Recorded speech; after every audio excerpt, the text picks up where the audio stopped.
Let's talk about professionalism, and this is the one that I was saying I want us to exercise some critical thought about because there's a lot to think about here. We're going to just begin to define some terms, and there's some things I agree with in this textbook, and there's some other stuff that I think we can question.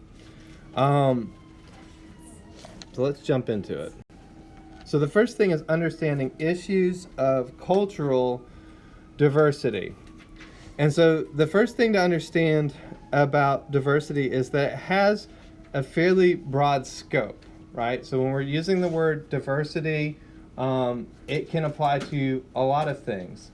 It can apply to race, ethnicity, ability, even things that we might not necessarily even consider diversity issues, right? And what's interesting with it is that there's some things that fall either inside or outside of certain diversity things. Like, for example, a lot of people wear glasses, and a lot of people use glasses as a fashion statement, right? But at the same time, it's based on whether or not someone has a certain ability, an ability to see clearly, right? So our society does not view that as an impairment, and so we are okay culturally with accentualizing it or making a fashion statement about it. At the same time, I have friends who have cerebral palsy, and our society does view that as a disability, right? And so they are less likely to make fashion statements around their accommodations or their needs for mobility. All right. At the same time, when we're thinking about cultural diversity, so when we narrow it down further and we talk about cultural issues, these things can affect care, and they can affect the way that we communicate with people. One of the first things, though, I would caution us with is on page 91. The purple box is helpful. It can be misleading to generalize about the cultural attitudes and practices of any ethnic group because individual variations within the group depend on a ton of factors. And that's especially true here in the United States of America, right? Another thing that I think is very helpful in looking at all the different labels that can be applied to different groups and different cultural decisions is understanding on this purple box on page 92, right, that when we look at U.S. history, we do not have the best track record, right, of promoting diversity. So there are groups, individuals, people who have been subjected to discrimination, and we can be sensitized to that, right? Here's an example. I grew up in a culture in East Memphis that was predominantly white, right?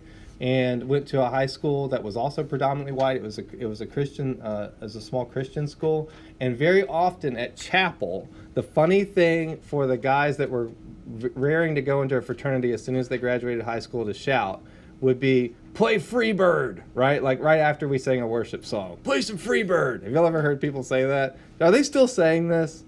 I'm glad that has died. They're referring to a song by Leonard Skinner. Well, I'm kind of neutral in the band Leonard Skinner, right? But anyways, I was at a restaurant just like last year, and I had since then, as a foster dad, taking care of folks from a diverse set of backgrounds. Kids who were Hispanic, kids who were white, kids who were African American, whatever, right? And that song came on the radio. 'Cause I'm free as a bird. I don't know how it goes. It's a dumb song. And I was just thinking, of course you're free. Like, you're a white dude. Like, why are you freaking singing about it? And it made it so the song had developed a totally different understanding for me, is what I'm saying, because of my interactions with people coming from different backgrounds. So we need to be sensitive to that. Where did that come from, right? Well, it came again from practicing that communication skill of empathy. That as we learn how to empathize with folks with different perspectives, when we learn to think critically about how this person might be experiencing this set of situations, we learn to communicate more effectively, and honestly, we will be changed. We will be changed by that interaction. Understand though, regardless of what your feelings are on all these diversity issues, you actually have you now have a professional responsibility to maintain diversity, right? You have a professional responsibility to be culturally aware and to interact with people in a way that's appropriate. So here's just a list of things that can affect questions of diversity and individual values. I want to point out that having said all of that, this is where we start to kind of critique the textbook. Pretty much everything in box 6-1 is garbage, right? There's very little in here that I would say holds true. It gets very confusing too. So I would say that I would avoid making any conclusions about any of this stuff and communicate with the patient directly or with their family, right? What is a culturally appropriate way to do this? How does this person feel about this? Or let the person tell you. So example, right?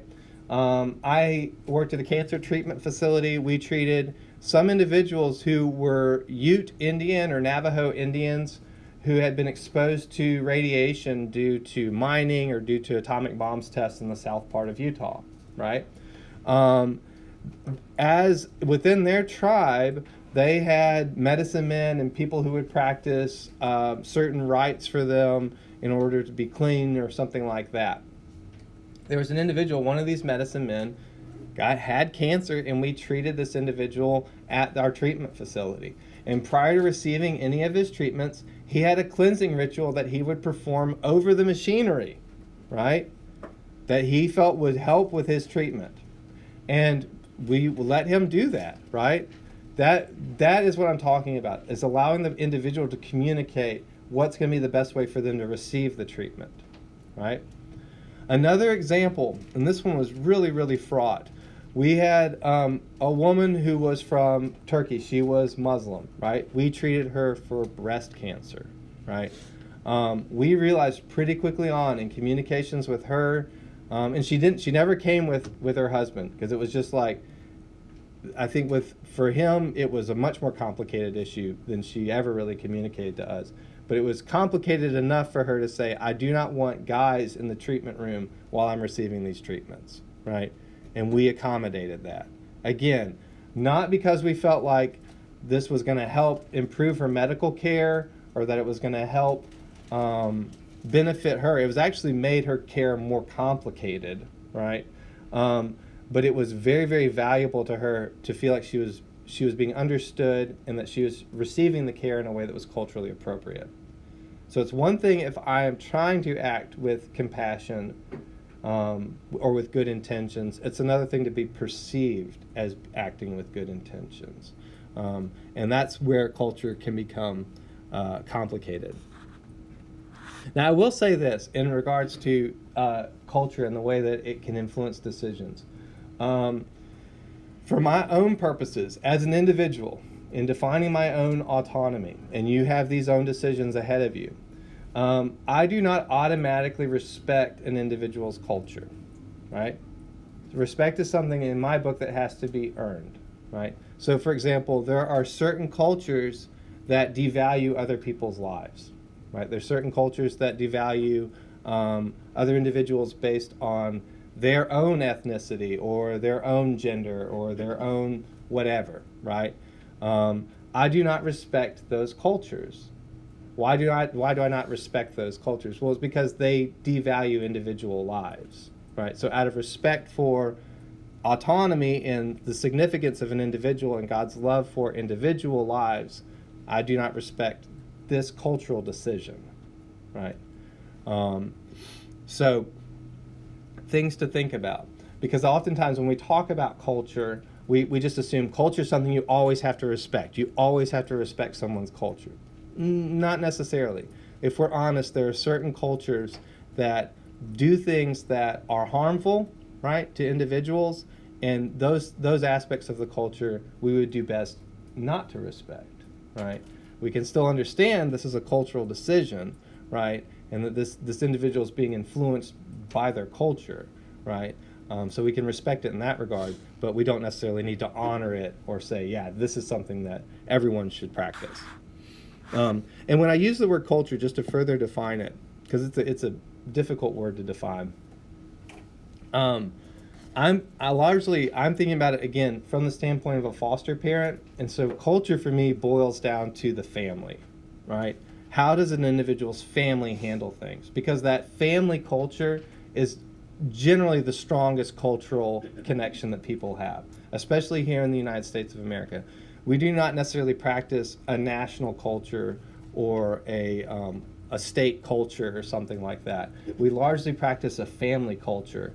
And so different families do things differently. So when I'm understanding an individual, it's helpful for me to understand what kind of family did you grow up in, what was your parents' relationships, what were your attitudes towards owning a pet or religious practice or what have you, because oftentimes that family culture is the strongest one. Okay, now it is helpful to understand. I just said we can X out all this box. What this box is getting at is that different cultures communicate differently, right? And it gets some of these communications wrong, but just understand that eye contact, touch, and gestures have different meanings in different cultures, right? For example, for the most part, in the United States of America, we value things like eye contact. In some cultures, that is not as valued. It can be viewed as a form of intimidation, just as an example. So it's helpful to look again in your area, in your locality, what cultures predominate in the city that you're practicing in, or in the area of the country that you're practicing in, and understand something about those cultural values. So maybe go to, for example, the Greek festival, right? If there's a lot of Greek folks in your area, go to local festivals, go to other churches, go to learn a little bit of a different language if a different language is spoken mostly in your area. So for me, when I was living in Utah, I would listen to Spanish lessons as I drove to work every day. And over the course of 4 or 5 years, I became fairly fluent in what I would call medical Spanish. I knew enough Spanish to communicate with individuals and to help them feel valued, and that I was going to be mindful of their care. Things that we need to be especially careful about because there are legal provisions around them, right? And you know what, before I jump into this, let me just point out a couple of things. One final thing that's wrong. Again, on page 96, it says something about the American Society of Radiologic Technologists Code of Ethics. This was rescinded. I put in 2016. I don't remember the exact date. I think it was around then, though. And it's now just the ARRT Code of Ethics, so that's the bottom right here. And then I like this Kohlberg's theory stuff. It says that development of a high moral and ethical standards doesn't come naturally to most people, and so it's unlikely to be attained simply by reading a code of ethics. This is just research that kind of further validates that idea that people don't by osmosis understand the 10 Commandments, right? People by osmosis don't understand all the ethical code. So it is not just a matter of reading it and you're good. It's more doing the hard work, like what we did earlier with that ethical situation with Dr. O'Brien, of considering carefully a situation that we're involved in and exercising some ethical discretion. That is how we develop it. And then also developing empathic communication. So going back to the idea of touch and culture on page 98, this is just a cultural way of saying something that I've said to y'all a lot. I would encourage y'all to continue touching your patients, especially as students. Palpate for bony landmarks. Understand where things are situated. As you do that, though, you're less likely to unintentionally offend them if you tell the patient in advance what you're up to. I'm going to need to touch your shoulder now in order to position you for this chest x-ray. It's also going to help you learn a little bit more about communicating in that kind of medical register.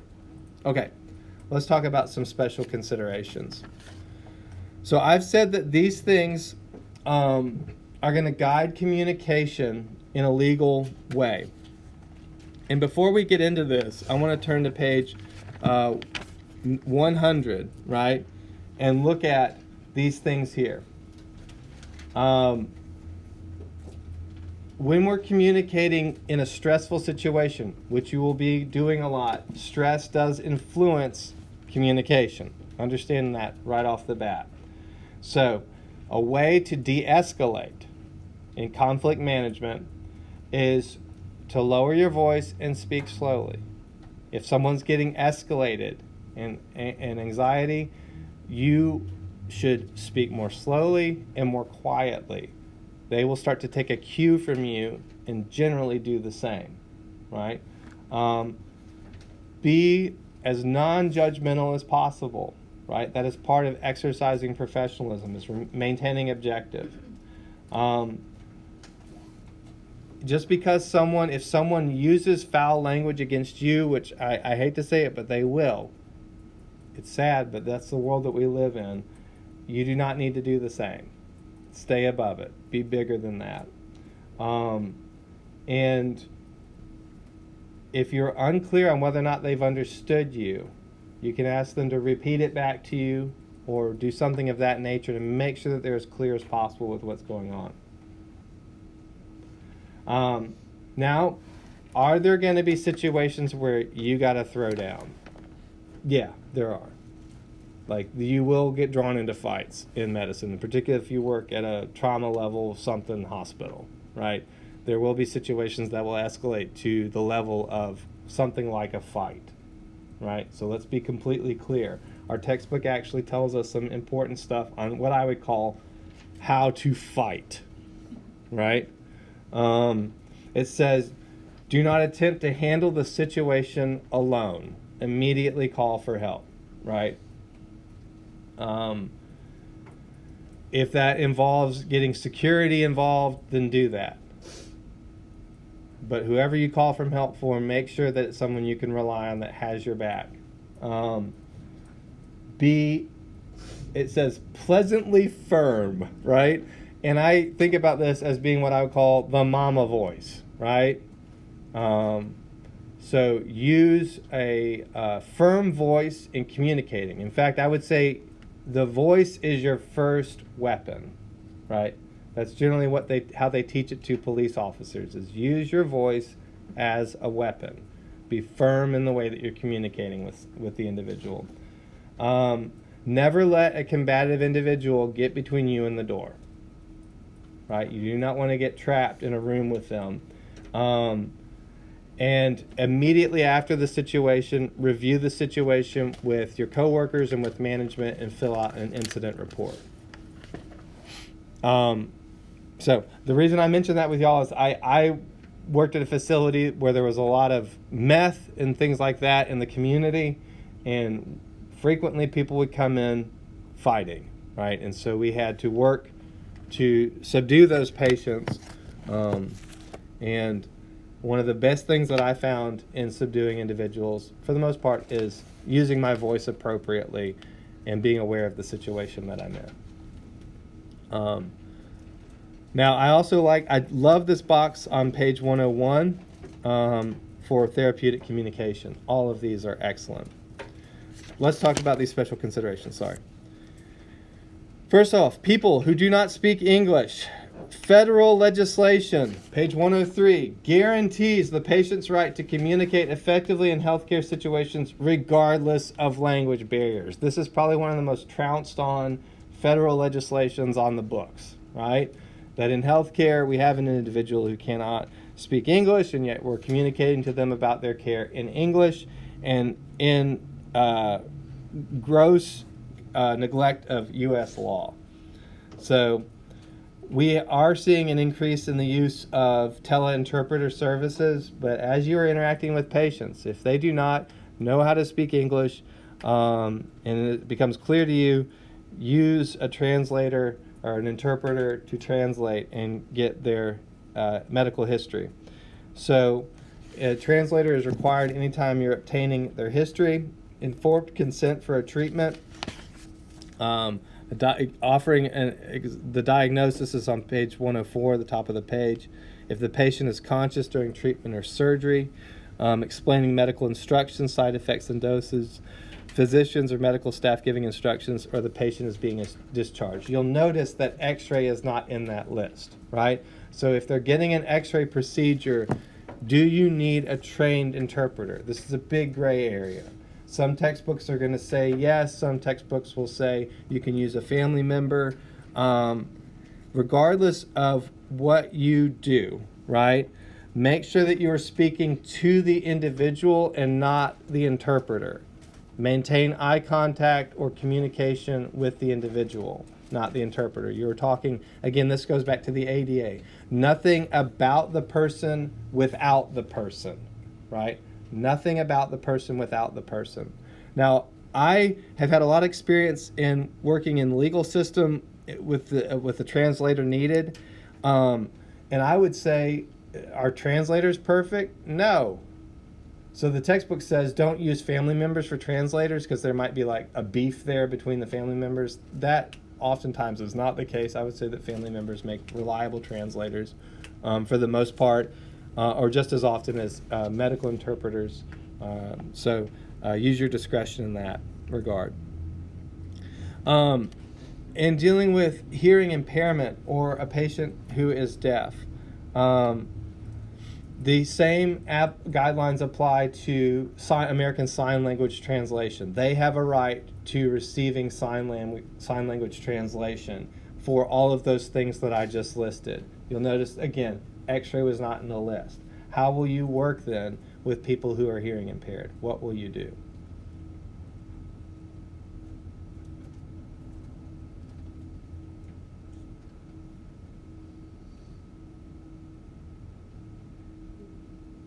Make sure they can see your face when you're talking.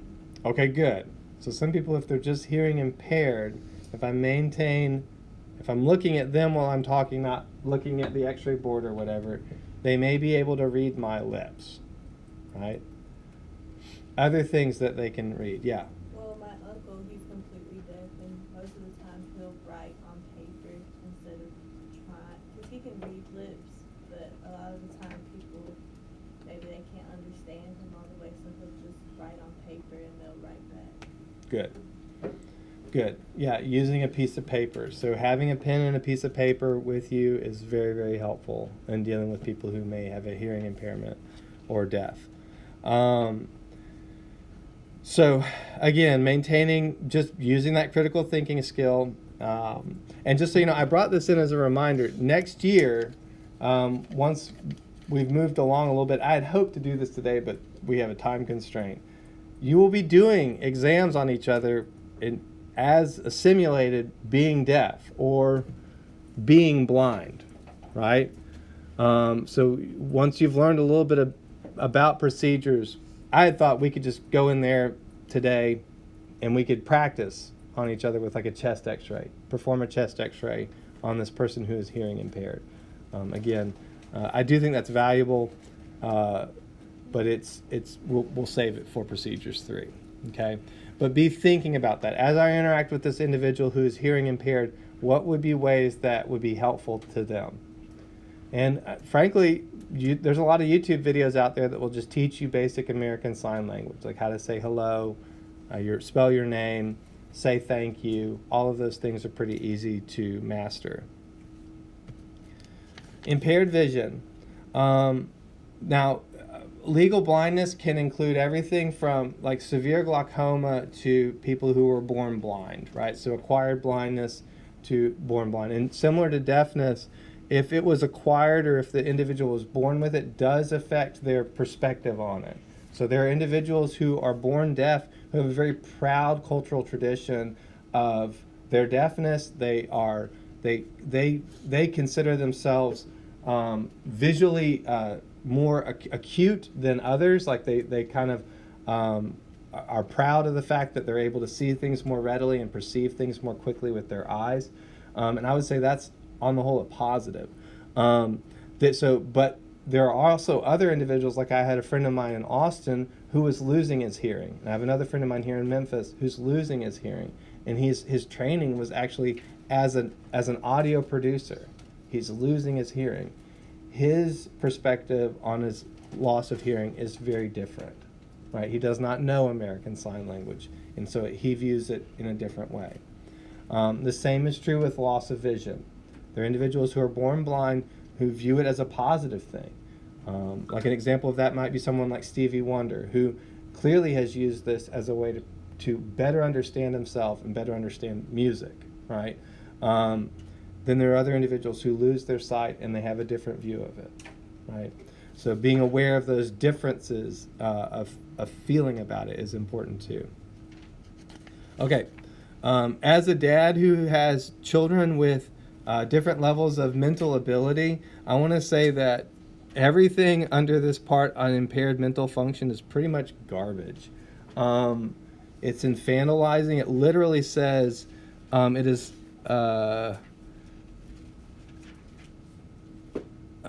maybe I misread it. But as with children, you must assess the patient's ability to understand and follow instructions. I would not treat an individual who has any kind of mental impairment as if they were a child. Right? Do not do that. Communicate with them in a way that is respectful of that individual and their ability to think. Be aware that they may not recall everything that you're saying, right? They may be more visual in the way that they recall things, right? So it may be helpful for them if you have pictures or if you show them this is what we're doing first and then we're doing this. And I think it's remarkable that our textbook mentions all of this without mentioning the Americans with Disabilities Act. I think that we need to be more mindful of the legal provisions that are out there. Okay. It is important, first off, in communicating to recognize that just because a person may not have full use of their eyes or their ears, etc., that does not mean that they have a diminished mental capacity. A very good example of that is a friend of mine from high school who overdosed on a drug and wound up being locked in. He had a stroke at the midbrain. He is locked into his body, meaning he does not have use of his lower limbs, right? He cannot really speak very clearly anymore. He is just as smart as he ever was.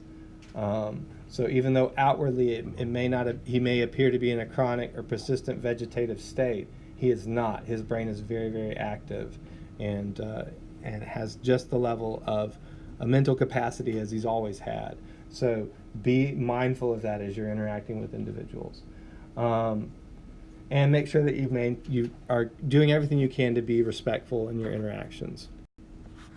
Okay. Again, this is just repeating kind of what I've just said. Use the on-call interpreter if necessary. Make sure that you do educate yourself, at least to some degree, on like how to say hi and thank you and goodbye and excuse me and things like that. That goes a long way just to helping patients feel like you get where they're coming from.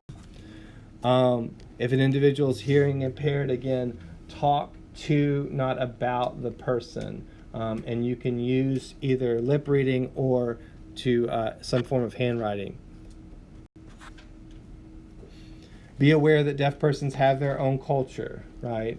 They have their own they have their own nicknames that are only understood in American Sign Language, and that they oftentimes will come with an interpreter. And they may be a little bit angry too, because they've been put upon quite a bit, and there's a lot that our society has done that's not been very accepting of their culture.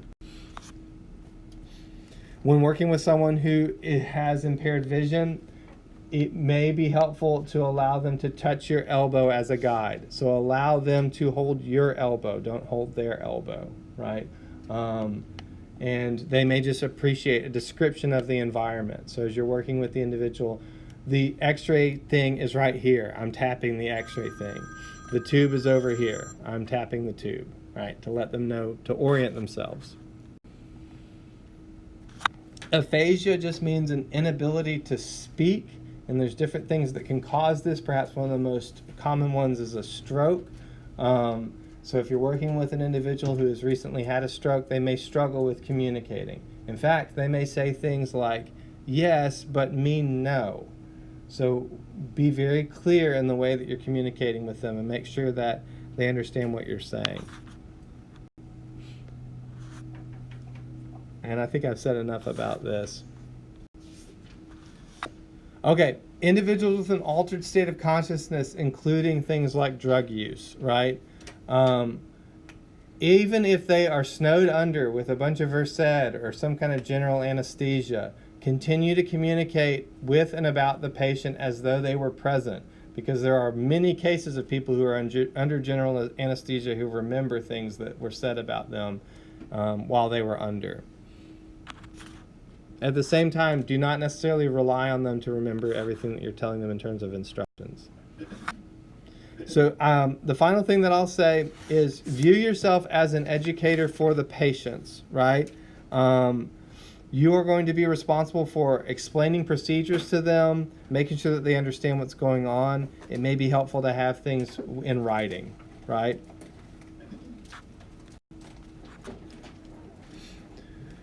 So, what are those opportunities? You can explain things during the procedure, while responding to their concerns, during instructions for follow-up care after the procedure, and oftentimes, like I've said last time we were together, written materials can be very, very helpful.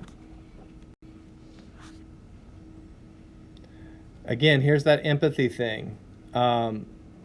Stuff as you're communicating with patients' family members while they are there waiting for the patient. Useful information includes all of that stuff. Those are the questions that they have. I need to use the bathroom. Where's the cafeteria? Where are the waiting areas? Those types of things. Go ahead and preempt it by giving them that information. All right. This you may have covered in general psych, but it's worth repeating because I frequently see registry questions about this. You just need to memorize these stages of grief, right? That when an individual is grieving, this model, the Kubler-Ross model or stages of grief, helps us understand where they might be at. Very often, if we see people in a trauma situation, they are still either in denial or anger. So if an individual does not realize that they've been injured, they're in denial, right? They just know the next place they're going is probably anger, right? The reward of getting them out of anger is bargaining, because that's when they start bringing you cookies, right? So if you can get past anger to bargaining, they'll buy you a Snicker bar as a bargain to help them get better, right? That's me being very cynical. And then depression and ultimately acceptance of this new way of being. All right, finally, in communicating with your coworkers, I know you've heard a lot of this, but it's helpful just to be reminded of these things. Be a good listener. That's the first step, I feel like, of being a good communicator. Please don't participate in gossip. And then understand that there's legal implications of things that are said in a medical environment. Thank y'all so much.